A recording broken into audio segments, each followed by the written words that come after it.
need you.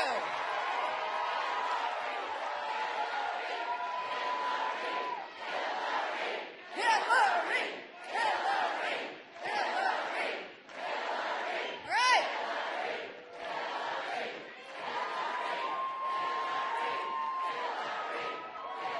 All right. Let's hear from her. So, good morning. My name is Jamie Lee Curtis. I'm a proud born and raised Los Angelina. Born and raised in this city of angels, and there are many angels, and I am standing next to one of them.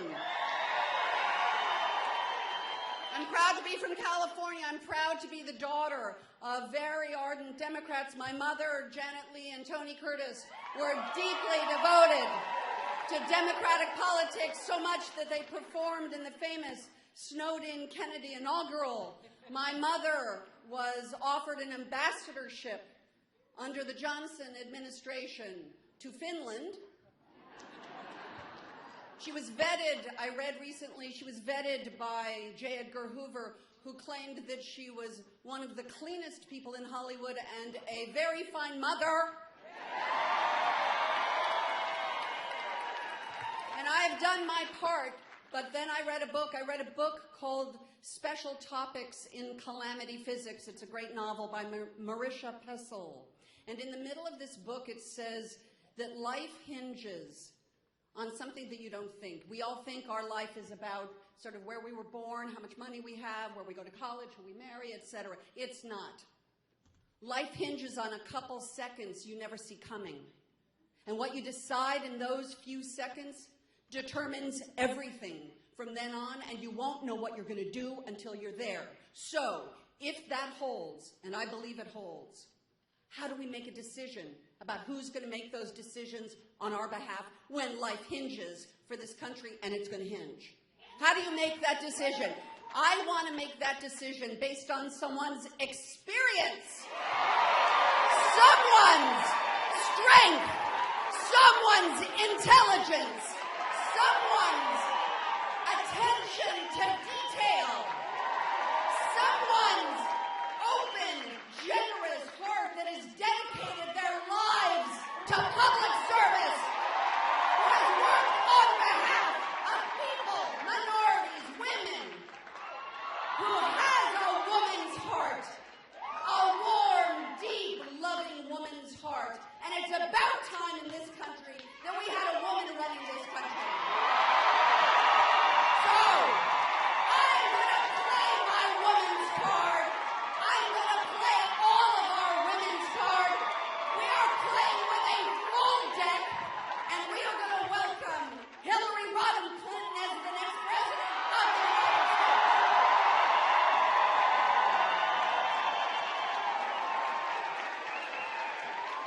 Here she is.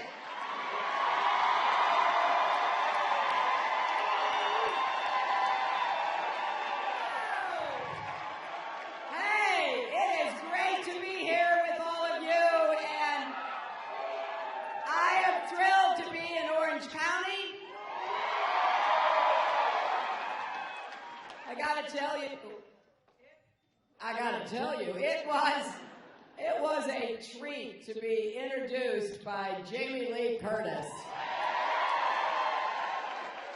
I am thrilled that she is here with us, and I really did like Fish Called Wanda, Freaky Friday,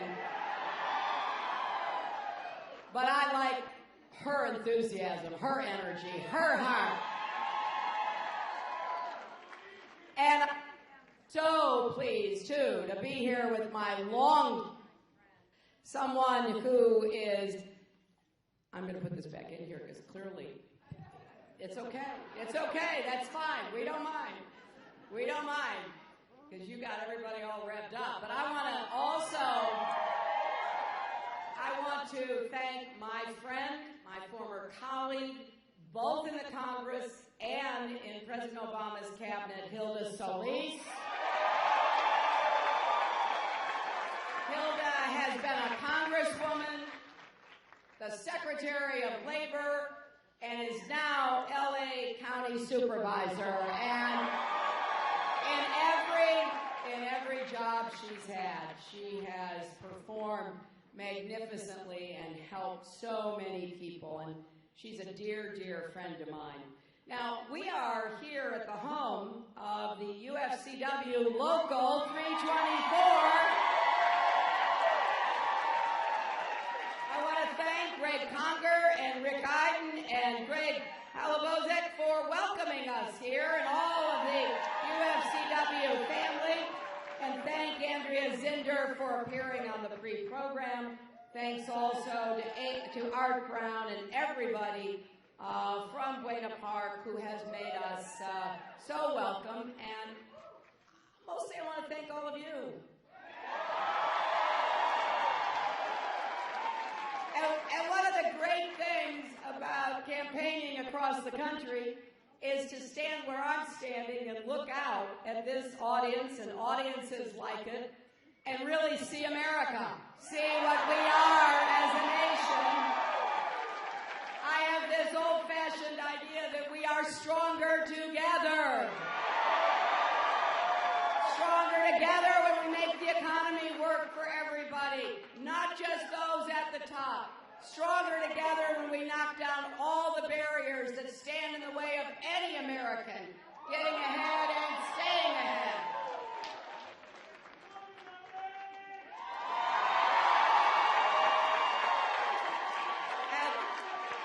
And I love all of you too.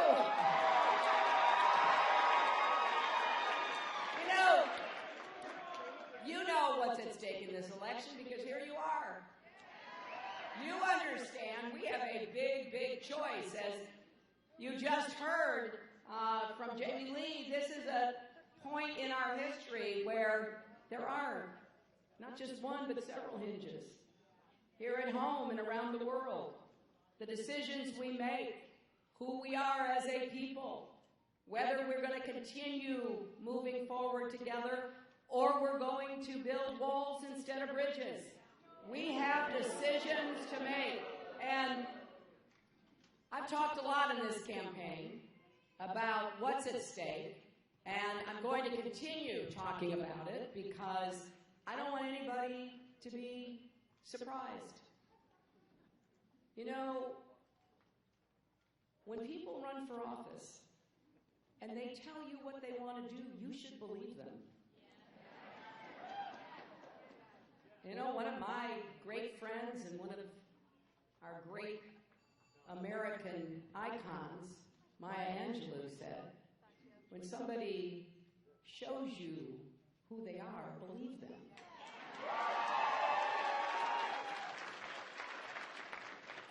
And that's why I've gone across the country now for more than a year, ending up here in California.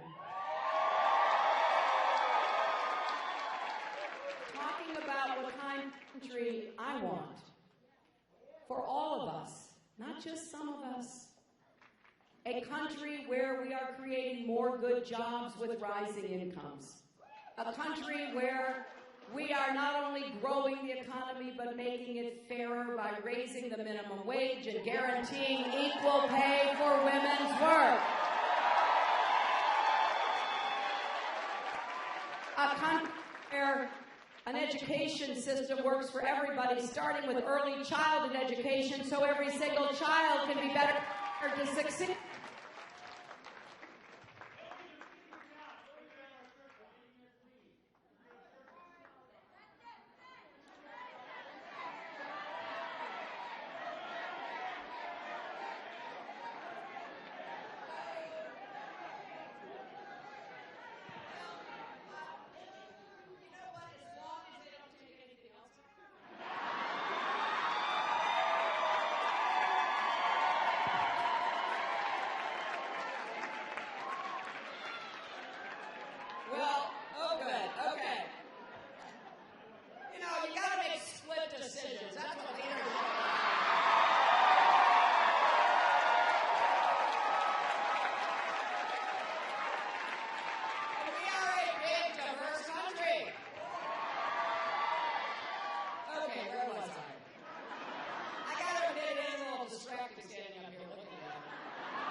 does better when we have a Democrat in the White House.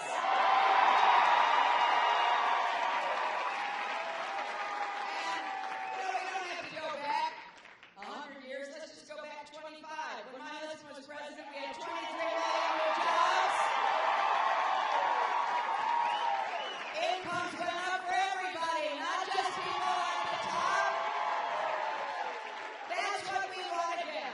During those 8 years, median family income went up 17%. Median African-American family income went up 33%. We were all rising together. We lifted more people out of poverty. We ended up with a balanced budget and a surplus. We were on the right track, my friends. And what happened? The Republicans got the White House back. Now look, they do have a point of view.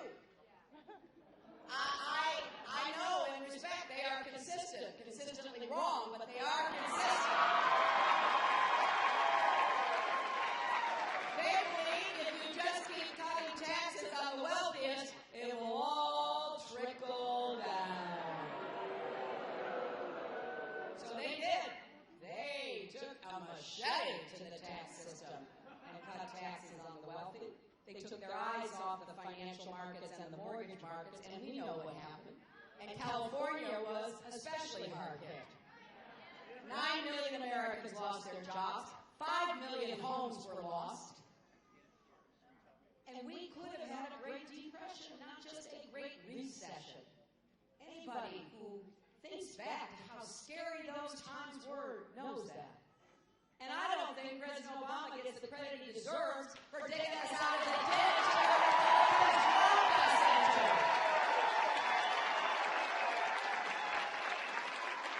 So listen carefully, because when Donald Trump talks about the economy, he is talking about trickle down on steroids.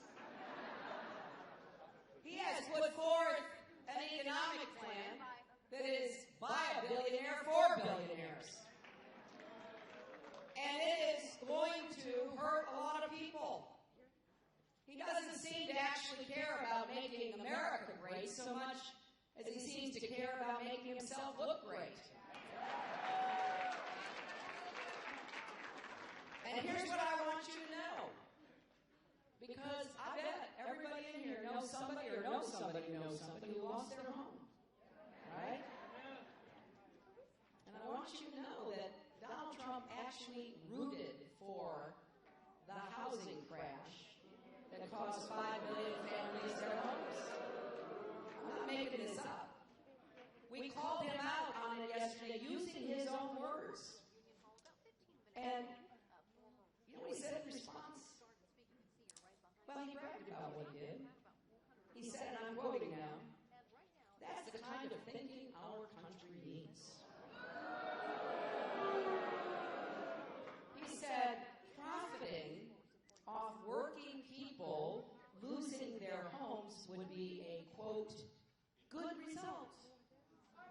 So a good result in Donald Trump's world is he gets his and you get hurt. So instead of dividing Americans, we need to unite Americans. And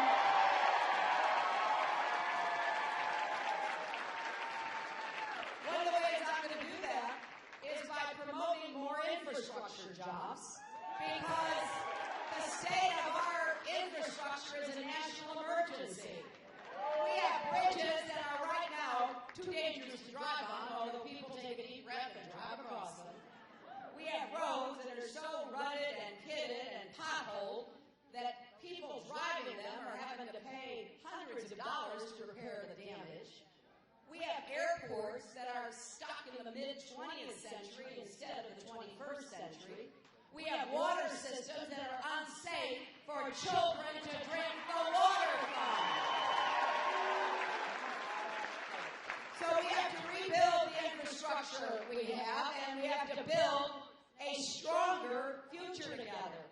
Because every community in our country, every single one of them, deserves clean water, clean air, clean energy, and think of the millions of people we can put to work, including some of those laborers right down there.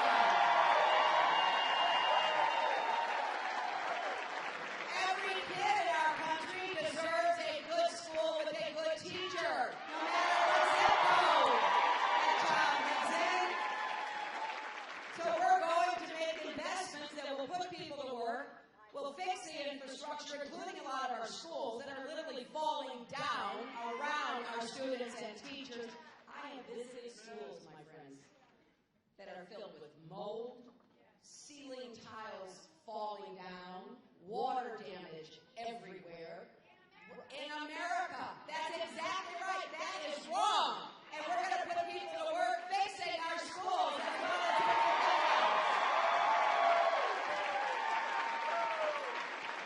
and I want you to compare this.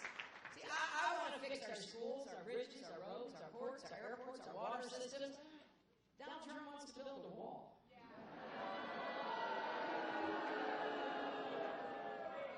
A great big wall, as he says. A huge wall. And he says he's going to make Mexico pay for it. Now, the best estimates I've seen is that this wall will cost, at least $25 billion. That is enough to build 16 Golden Gate bridges or 1,500 new elementary schools. It is enough to send more than 300,000 veterans to college or install enough renewable energy to power 5 million homes. We sure could help a lot of hardworking Americans if we took that money and invested it here and made a real difference in the lives and the jobs and the schools and the opportunities that Americans have. So we have a real choice in this election. And of course, you know one of the biggest choices is about immigration. I support comprehensive immigration reform with a path to citizenship. I have said in my first 100 days, I will send a plan to Congress. We will start working immediately because I want us to get this issue behind us. And you see, I have this, I guess, old-fashioned idea that if we do comprehensive immigration reform and we invest in infrastructure, the biggest infrastructure investment since Dwight Eisenhower built the interstate highway system, we're going to have more than enough jobs for everybody. That is what we want in America, because I want everybody to have jobs with purpose and dignity. And I want incomes to start going up again, the way they did in the 1990s. I want people to get the raise for their hard work. I want more companies, and I've got a plan to incentivize this. I want more companies to share their profits with their workers, not just their CEOs. I also believe that we can make investments in advanced manufacturing. And one of the best areas for that is fighting climate change. Climate change is real. It is not a Chinese hoax, like Donald Trump says. It is affecting parts of our country right now. You can look at villages in Alaska that are being battered and some people being forced to move. You can go to Miami, and on sunny afternoons, you can see daylight flooding because the tide is so high. You can see the results right now. Now, this can either be something that we wring our hands over and ignore, or something we say, no. Not only is it important we do this, but we can create a lot of jobs. Some country is going to be the 21st century clean energy superpower. I think it's going to be China, Germany, or us. I intend for it to be us.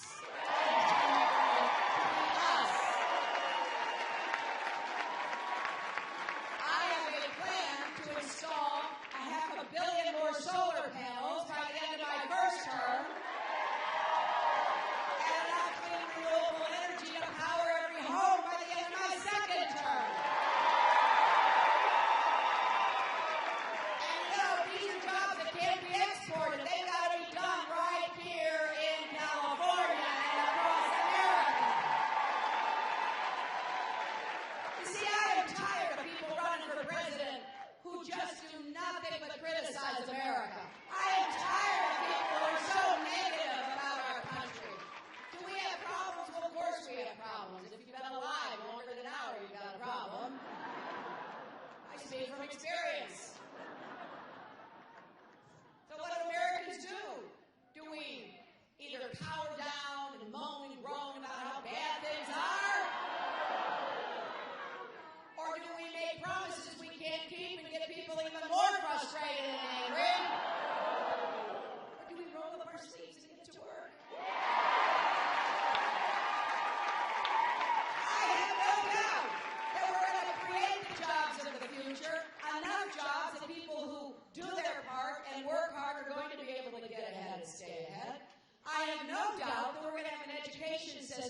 that provides the skills and the training that our young people and our not so young people need.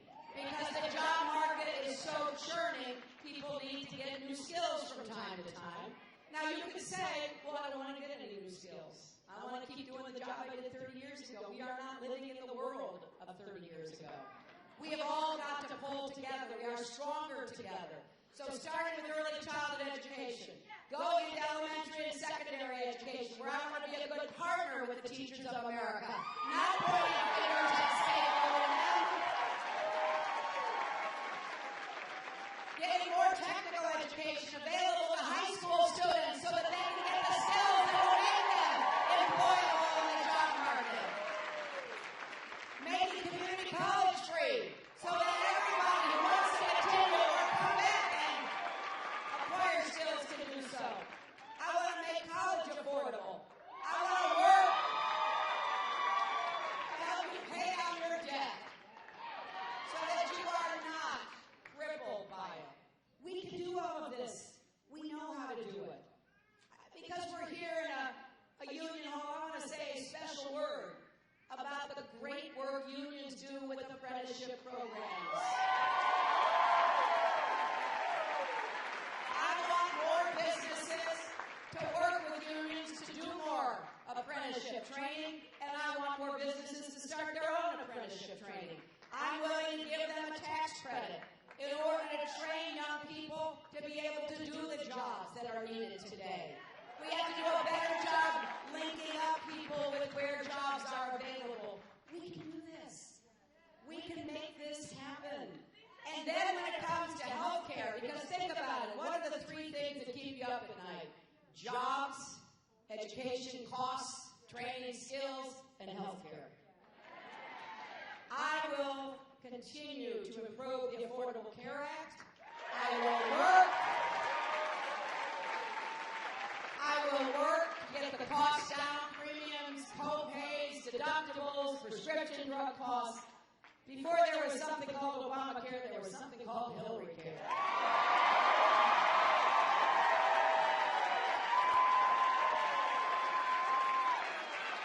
And you know, I had to work really hard to get this done. And we didn't.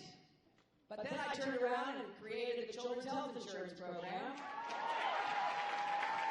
which insures 8 million kids. So we made progress, but I was thrilled when President Obama passed and signed the Affordable Care Act. And I meet somebody every week around the country, often as I shake hands after an event like this, who says, thank you for defending the Affordable Care Act. I don't know what my family would have done without it. Thank you, because I didn't have insurance. I worked, but I didn't have insurance. And I finally got it. I went to the doctor. I found out I was sick, but I'm going to be okay because I got there in time. So when somebody like Donald Trump or other Republicans says, hey, we're going to shut down the Affordable Care Act and don't tell you what they would substitute for it, be wary. Because they want to go back to the insurance companies calling the shots. So that people with pre-existing conditions, like being human, wouldn't be able to afford their health insurance. So we do have to make improvements in the Affordable Care Act, but we're going to continue our march toward universal health care coverage in America.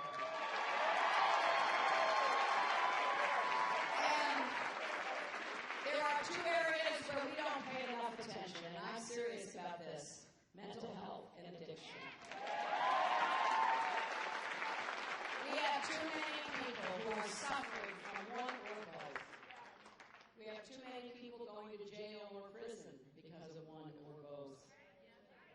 We still have a stigma about mental health, don't we? If you have diabetes, you tell people. If you have depression, you worry. What will they think of you if you tell them?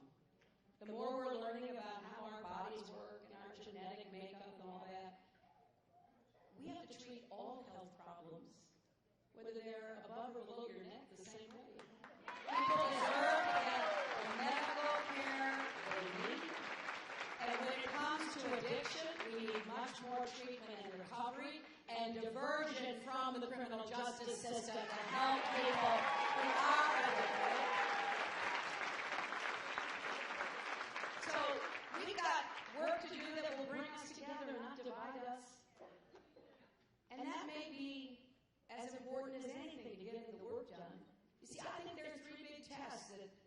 everybody asking for your vote should mean, number one, can you produce positive results for somebody? And as Jamie Lee said, what's your track record doing that? Have you helped other people? Have you made a difference in their lives? Have you lifted up the concerns that people have and tried to work with them so that they could break down the barriers that stood in their way? That's why I've been specific about what I would do, because I want you to hold me accountable. I'm not going to just stand up here and give you platitudes and rhetoric.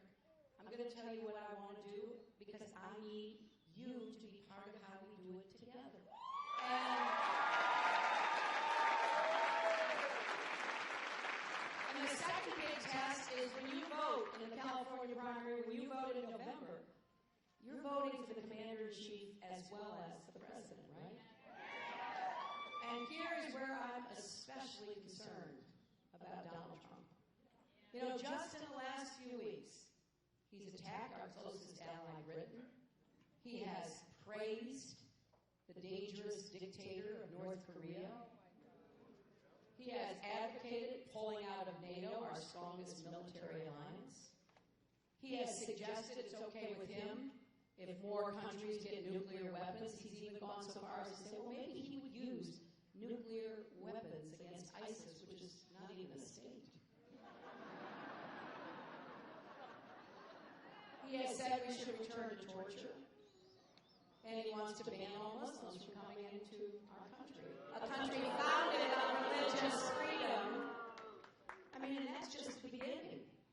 Picking fights with everybody, pointing fingers and scapegoating. You know, look, that may be good for reality TV. But when you are the President of the United States, you don't say to heads of government, in fact, you don't even say to senators and members of Congress, you're fired. They look at you like you were crazy. You got to work with people. You got to make everybody feel that they've got a stake in solving the problem. Let me give you a quick couple of examples. You know, all this loose talk about Muslims, it's not just heard in the United States, it's heard around the world.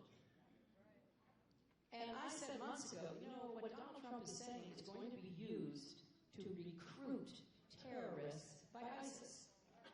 I knew it was already going on, but that wasn't public yet. So a lot of people said, oh, no, that can't be. Well, now just recently, we have they're taking his words out of his mouth, denigrating Muslims, and putting them into propaganda videos. Why are we making the world more dangerous for Americans, for our friends and our allies and partners around the world?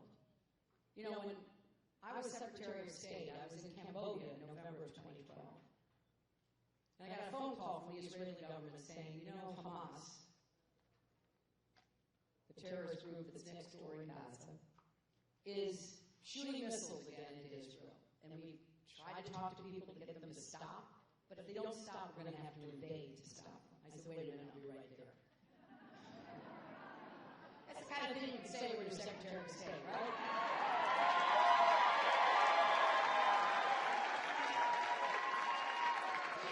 You get on a plane and you fly all night and you end up in Tel Aviv and then you get in an armored car and you drive to Jerusalem, and then I began meeting with the Israeli security cabinet, and you know, they were saying, you know, the Middle East has changed so much because of the so-called Arab Spring.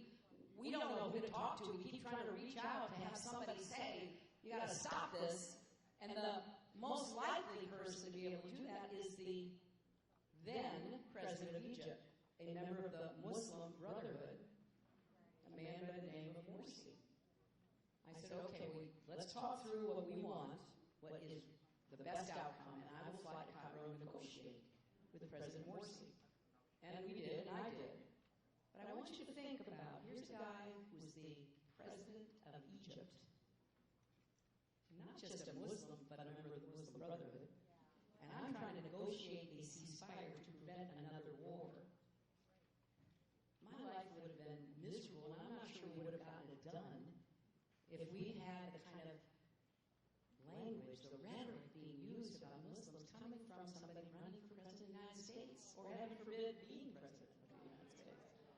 So these words have consequences. You know, the reality show doesn't end and a new show come on. People remember. They listen. And the decisions that get to the Situation Room in the White House are the hardest decisions. If they weren't hard, somebody would have decided them as they came up the ladder. Hilda was in the cabinet. She knows that. She made a lot of tough calls on behalf of labor rules and regulations. And she could make most of them, but if they were particularly contentious, she had to go to the White House. And they had to have a meeting about it. It was the same with foreign policy and national security.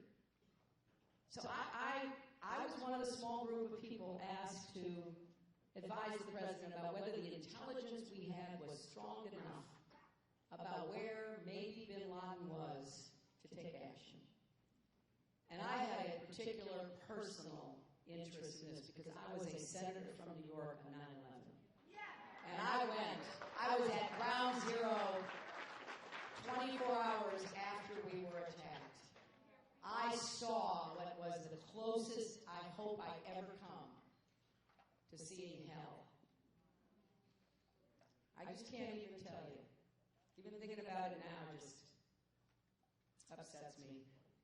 Standing on the street where there was a black cloud of dust and toxins and a horrible wall, and through the wall were breaking firefighters, dragging their axes after having been on the pile 24 hours trying to find somebody alive.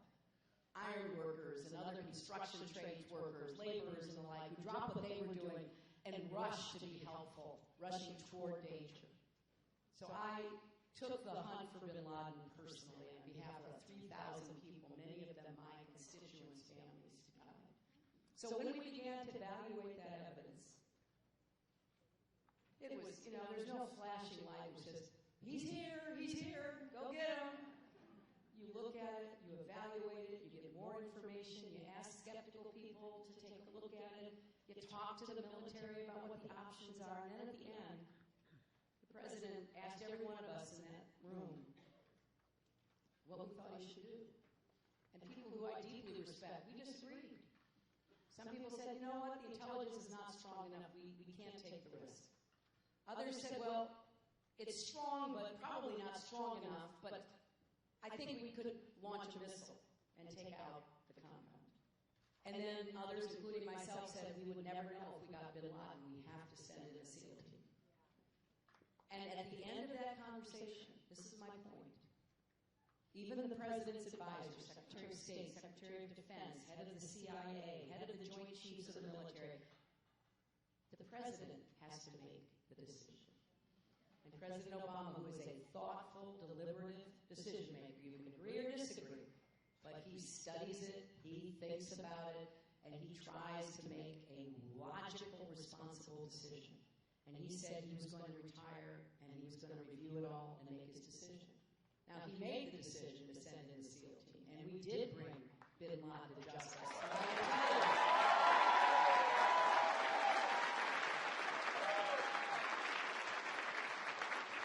It all comes down to who the president is. It all comes down to how thoughtful, careful, experienced the president is. And this will be a big part of the election this year, because we live in a dangerous world. We have a lot of people who are out there making it their business to disrupt the world, to disrupt Europe, the Middle East, America, to cause problems like that dictator in North Korea. We need a steady, strong hand in order to make the best decisions. And the final test is, will the president unify us or further divide us? I see a lot of evidence that Donald Trump is a divider, not a uniter. I don't know whether it makes him feel good to insult people. I don't understand the motivation. He's insulted immigrants. He makes a habit of insulting women. Last night he insulted the Republican governor Martinez of New Mexico, just gratuitously. I don't know, he seems to have something about women. I don't know. I do of weeks is he does have foreign policy experience dealing with Russia because he staged the Miss Universe pageant in Moscow. That was a particular favorite. But you know, regardless of why he says what he says, insulting John McCain's war heroism, insulting a person with disabilities, obviously denigrating Muslims, whatever reason he does it, it is setting Americans against Americans. It is a recipe for more divisiveness at a time when we must be united. And where I believe Americans want us to get things done that will actually help them and help our country, strengthen our economy, create better opportunities.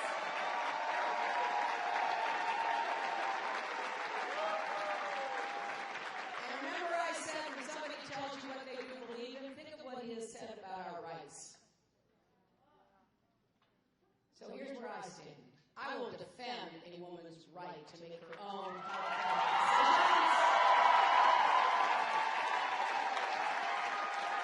I will defend Planned Parenthood against these partisan attacks.